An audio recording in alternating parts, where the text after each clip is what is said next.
આ જીત છે જેનજીની, આ જીત છે યુવાઓની, આ જીત છે એક લડતની, આ જીત છે લોકશાહીની, આ જીત છે સંવિધાનની। ત્યારે આજરોજ ભુજ કચ્છ ખાતે બાબા સાહેબ સ્ટેચ્યુ પાસે આવી અને એમને હારારોપણ કર્યું છે, કારણ કે બાબા સાહેબ આંબેડકર દ્વારા જે નિર્મિત સંવિધાન છે એ સંવિધાનની આજે જીત થઈ છે।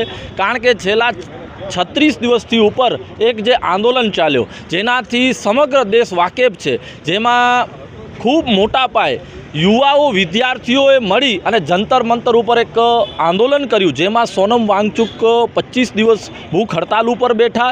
એની સાથે અનેકો નેહા બોહા જેવી અનેક યુવાઓ ભૂખ હડતાલ ઉપર બેઠા અને એમની એક જ માંગ હતી, જે નીટના પેપર લીક થયા એના પગલે જે 23 જેટલા આપણી યુવાઓ દીકરાઓ જે મૃત્યુને પામ્યા, એમણે આત્મહત્યા કરી, એક ખૂબ જ ગંભીર બનાવ હતો। એમનું ધર્મેન્દ્ર પ્રધાનનું રાજીનામું એ મહત્ત્વનું હતું। તો આજે આપણે આ ઉજવણી કરી રહ્યા છીએ, આ જીત થઈ છે તે ધર્મેન્દ્ર પ્રધાનના રાજીનામા થકી થઈ છે। ગઈકાલે આ સરકારને ઝૂકી અને ધર્મેન્દ્ર પ્રધાનનો રાજીનામું આપવું પડ્યો છે।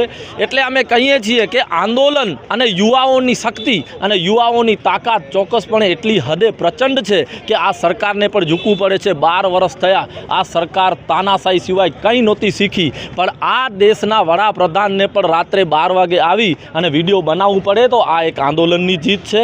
અને આગળ પણ અમે કહેતા રહીશું કે ચોક્કસ આ દેશ લોકશાહી છે, આ દેશમાં બંધારણનું રાજ ચાલે છે। તો ચોક્કસપણે આવનારા સમયમાં આવા ધર્મેન્દ્ર પ્રધાન જેવા કોઈ પણ રાજકીય નેતાઓ જે ખુદને 30 મારખાન સમજતા હોય, તો તેઓની પણ શાન ઠેકાણે આવી જરૂરી છે। તેમજ કચ્છમાં પણ કહીએ છીએ, કચ્છમાં કોઈ એવા અધિકારીઓ કે કોઈ નેતાઓને એવો પાણી ચડી ગયો હોય, તો તેઓ પણ શાનમાં પોતાની રીતે સમજી અને આગળનું પ્રજાહિતનું કામ કરે, એવી અમારી ચોક્કસ એમના સાથે પ્રેમપૂર્વકની માંગણી રહેશે। અન્યથા આંદોલન કરવાનું અમારા લોહીમાં છે અને ચોક્કસપણે આંદોલન થતા રહેશે। માંગણી એક જ હોય છે કે જ્યારે પણ પ્રજાનું હિત હોય તો પ્રજાનું હિત જળવાય। અન્યથા આજે ભારત જોઈ રહ્યું છે કે ભારતના યુવાઓની જીત થઈ ચૂકી છે અને આગળ જતાં પણ આંદોલનો સફળ થશે।